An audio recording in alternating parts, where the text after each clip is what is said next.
Hello everyone, welcome to my YouTube channel. कैसे हैं आप लोग? लॉकडाउन में आपकी स्टडी कैसी चल रही है? और वैसे स्टूडेंट्स जो मेरे चैनल पे बिल्कुल नए आए हैं वो कृपया करके मेरे चैनल को सब्सक्राइब कर लें यदि उन्हें वीडियो पसंद आया तो चलते हैं आज के वीडियो में। और हम लोग आज के वीडियो में स्टडी करेंगे कि हेटरोट्रॉफिक न्यूट्रिशन कितने टाइप्स का होता है। पिछले वीडियो में मैंने सिर्फ आपको इतना ही बतलाया था कि न्यूट्रिशन दो टाइप का होता है, ऑटोट्रॉपिक न्यूट्रिशन और दूसरा हेटरोट्रॉपिक न्यूट्रिशन। तो इस वीडियो में हम लोग हेटरोट्रॉपिक न्यूट्रिशन को क्लासिफाई करके हम लोग फिर से आगे स्टडी करेंगे।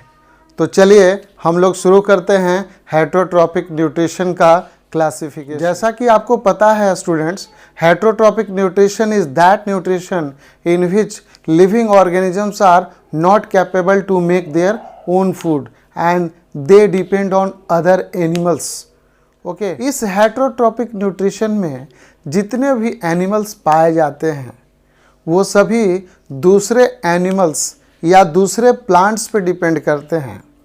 ठीक है, हेटरोट्रॉपिक न्यूट्रिशन का डेफिनेशन मैंने पिछले वीडियो में भी बतलाया था और आज पुनः मैं बतला दे रहा हूँ कि heterotrophic nutrition is that nutrition in which living organisms are not capable to make their own food and living organisms depend on others animals and plants for their food. तो हेटरोट्रॉपिक न्यूट्रिशन 3 टाइप के पाए जाते हैं, यानी जब हम classification की बात करें तो हेटरोट्रॉपिक न्यूट्रिशन 3 टाइप्स के होते हैं। First one is parasitic nutrition, second one is saprophytic nutrition and third one is holozoic nutrition. तो बच्चों, हेटरोट्रॉपिक न्यूट्रिशन को हम लोगों ने 3 टाइप ऑफ न्यूट्रिशन में डिवाइड कर लिया है और सबका नाम आपको याद रखना जरूरी है। फिर से हम लोग रिपीट कर लें।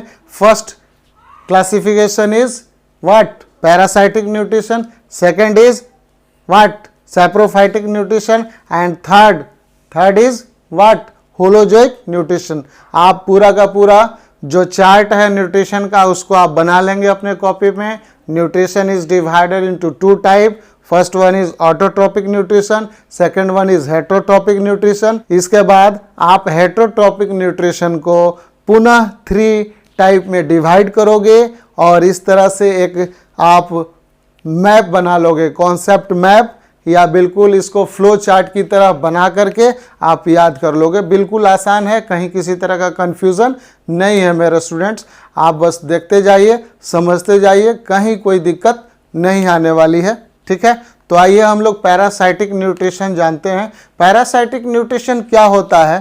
Parasitic nutrition is that type of nutrition in which living organisms depend on other living organisms. यानी इस प्रकार के न्यूट्रिशन में एक लिविंग ऑर्गेनिजम्स अपने फूड के लिए दूसरे लिविंग ऑर्गेनिजम्स पे डिपेंड करता है। अब चाहे इसमें प्लांट्स भी हो, चाहे इसमें एनिमल्स भी हो सकता है। जैसे मॉस्कीटो हमारे आसपास घर में पाया जाता है, बाहर पाया जाता है, हमारे सराउंडिंग्स में मॉस्कीटो पाए जाते हैं।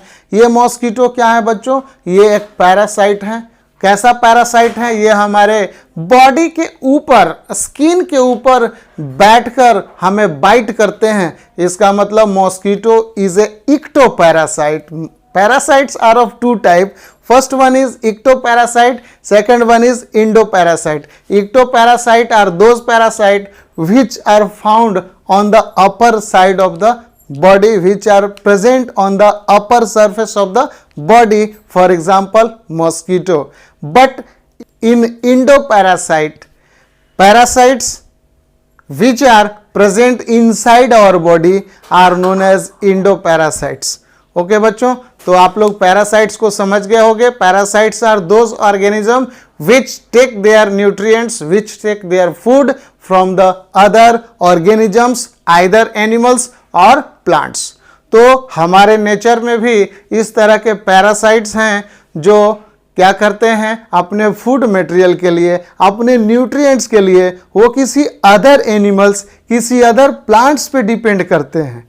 ठीक है, तो आपने अपने आसपास देखा होगा एक प्लांट पैरासाइट जो हल्के पीले रंग का पाया जाता है उसे हम कस्क्यूटा या अमरबेल के नाम से जानते हैं। और आप किसी न किसी बुशेस पे या तो आप मैंगो ट्री पे या अपने आसपास किसी बेर के प्लांट पे आपने जरूर देखा होगा। Cuscuta is a plant parasite which takes their nutrients from the host. Host क्या है? जिस प्लांट पे कोई पैरासाइट पाया जाता है उसे होस्ट कहते हैं। यदि मॉस्किटो हमारे स्किन को बाइट करता है और हमारे बॉडी से ब्लड को सक करता है तो हम लोग भी उसके लिए क्या है? होस्ट हैं। We are also host. ठीक है, तो वैसा पैरासाइट जो किसी भी बॉडी से, चाहे वो प्लांट बॉडी हो चाहे एनिमल बॉडी हो, किसी भी बॉडी से यदि वह न्यूट्रिएंट्स टेक करता है, न्यूट्रिएंट्स को इनटेक करता है, चाहे न्यूट्रिएंट्स को सक करता है, तो ऐसे बॉडी को हम होस्ट कहते हैं। ठीक है, यानी ऐसे ऑर्गेनिजम्स जिनसे कोई पैरासाइट्स फूड मटेरियल लेते हैं, वैसे ऑर्गेनिज्म को हम क्या बोलेंगे? होस्ट बोलेंगे। अगर हमारे एलिमेंट्री कैनाल में यदि टेप वर्म्स पाया जाता है, हमारे एलिमेंट्री कैनाल के अंदर यदि राउंड वर्म पाया जाता है, तो हमारा बॉडी क्या है? हमारा बॉडी उसके लिए होस्ट है, क्योंकि यह बॉडी उसको न्यूट्रिएंट्स प्रोवाइड करता है। और मैंने आपको अभी अभी जस्ट बतलाया कि पैरासाइट्स दो तरह के होते हैं, एक इक्टोपैरासाइट और दूसरा इंडोपैरासाइट। तो बच्चों, हम लोग पैरासाइटिक मोड ऑफ न्यूट्रिशन की बात कर ली।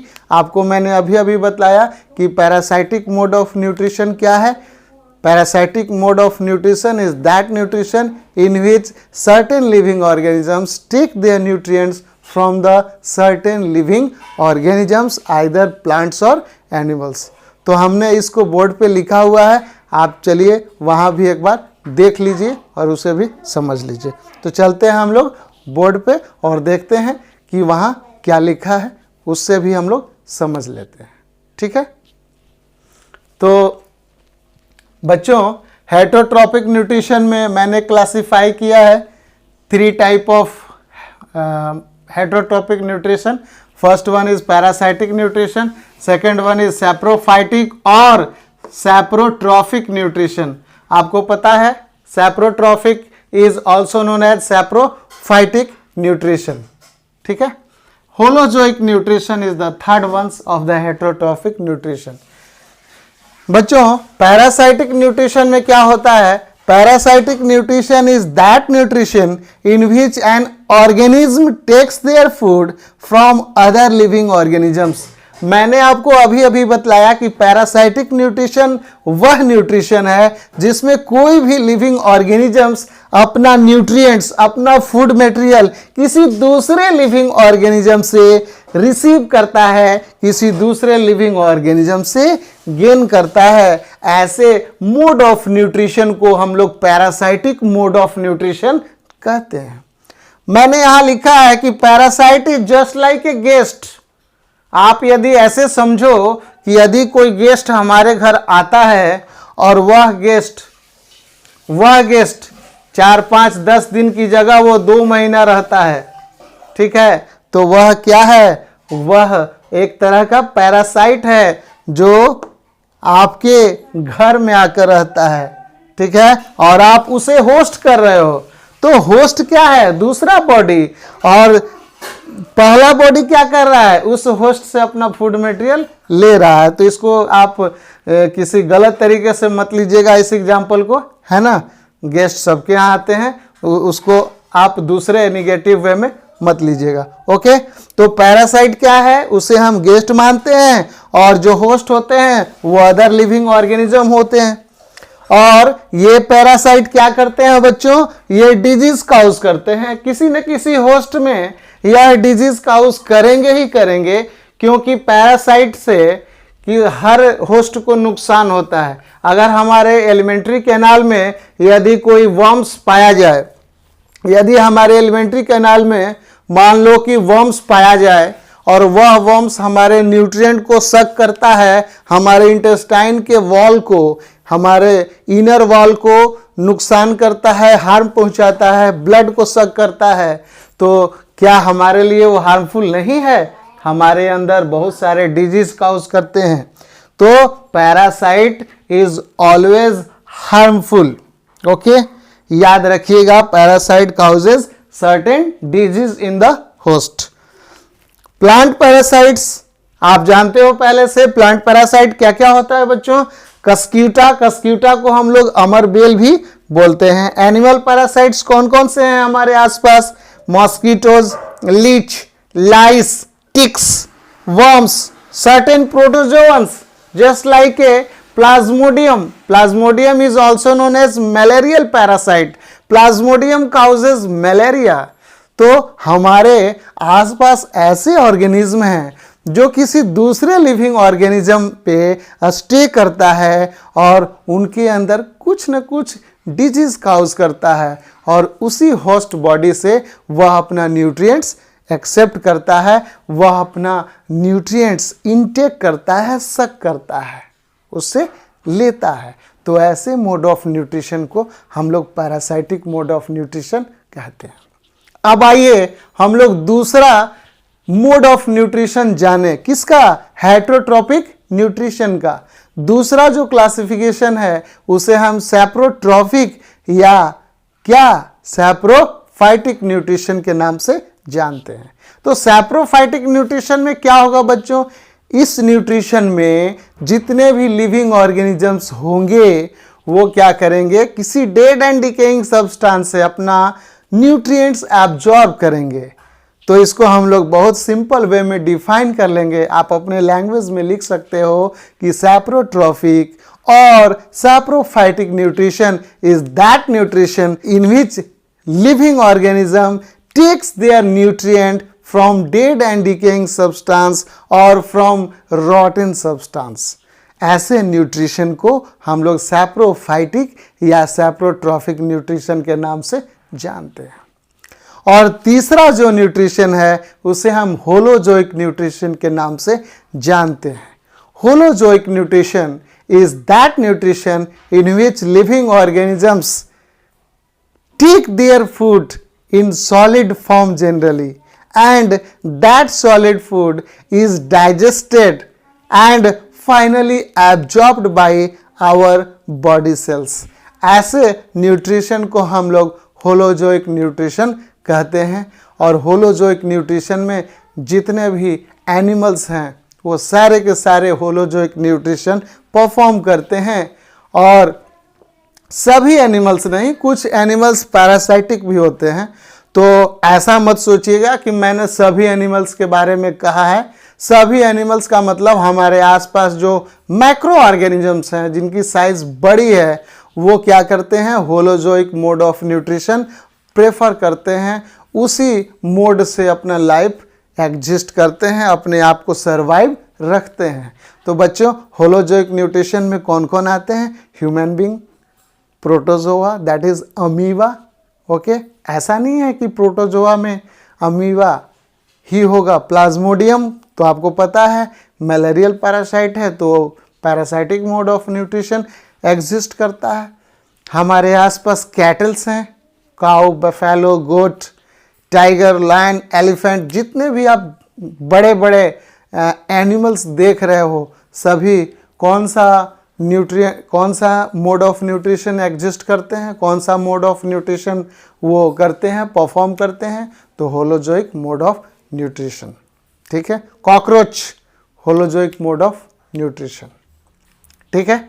तो ऐसा नहीं है, न्यूट्रिशन के अलग अलग टाइप्स हैं, हम लोगों ने यहाँ देख लिया, और उसी के हिसाब से उनके माउथ पार्ट्स भी हैं, है ना। तो इसकी चर्चा हम लोग कभी फाइलम जब स्टडी करेंगे क्लास 9th में, हालांकि आप 10th में आ गए हो, तो इसकी चर्चा हम लोग क्लास 11th में करेंगे एनिमल किंगडम में। वहाँ पे जब आप फाइलम आर्थ्रोपोडा पढ़ोगे तो आपको पता चलेगा कि माउथ पार्ट्स कितने होते हैं, कितने टाइप के होते हैं। ठीक है बच्चों, तो आज का जो वीडियो है इसको आप ठीक से देखिएगा, और आइए हम लोग फिर से बोर्ड पे देख लें एक बार ये saprophytic nutrition and holozoic nutrition. थोड़ा बोर्ड से हम लोग कोरिलेट कर लें कि क्या मैंने जितना बोला है वो सारी बातें लिखी गई हैं कि नहीं। तो आप देख लीजिए एक बार। सैप्रोफाइटिक न्यूट्रिशन और saprotrophic nutrition, it is that nutrition in which organisms take their food from dead and decaying substances. For example, fungi and bacteria. Fungi and bacteria are microorganisms and these are also known as saprophytes. Fungi, for example, yeast, bread mold and mushrooms. आपने देखा होगा rainy season में, बरसात के मौसम में बांस, bamboo या काऊ डंग में आपको मशरूम्स या फंजाई दिख जाएगा। ठीक है, ब्रेड में, ब्रेड के पैकेट में, ब्रेड के स्लाइस के ऊपर ब्रेड मोल्ड दिख जाएगा। ये सारे क्या हैं? ये सारे कौन सा मोड करते हैं न्यूट्रिशन? ये सैप्रोफाइटिक मोड ऑफ न्यूट्रिशन को प्रेफर करते हैं। तो बच्चों, सैप्रोफाइटिक या सैप्रोट्रॉफिक मोड ऑफ न्यूट्रिशन फंजाई और बैक्टीरिया में पाया जाता है, क्योंकि इन्हें सैप्रोफाइट्स कहते हैं। और याद रखोगे, ये हमेशा डिकेइंग का काम करते हैं। जिस चीज़ से न्यूट्रिएंट लेते हैं उसको ये डिस्ट्रॉय करते हैं, उसको सड़ाते हैं, उसको डिकेइंग करते हैं। ठीक है, तो अब आ जाएं होलोजोइक न्यूट्रिशन को देख लें। Holozoic nutrition is a type of nutrition in which an organism take their food generally in solid form, solid particles or complex food and digested inside the body. For example, amoeba, human being and other animals. तो बच्चों, आज के video में हम लोगों ने heterotrophic classification के बारे में स्टडी किया, हेटेरोट्रॉफिक न्यूट्रिशन के बारे में स्टडी किया और इसका पूरा क्लासिफिकेशन हमने बता दिया है। और जो पीछे का क्लास, अगर यदि आप लोगों का वैसे स्टूडेंट्स जिनका पिछला क्लास छूटा हुआ है, तो वो मेरे डिस्क्रिप्शन बॉक्स में जाकर लिंक को चेक कर सकते हैं और वहाँ से अपना पिछला वीडियो स्टडी कर सकते हैं। या तो मैं ये सारा का सारा पीछे का जो भी वीडियो छूटा हुआ है वो मैं कोने में आई बटन है, आप देख लीजिएगा ऊपर जा कर के, वहाँ से आप देख सकते हैं। ठीक है बच्चों, तो मिलते हैं हम लोग अगले वीडियो में, तब तक के लिए बाय।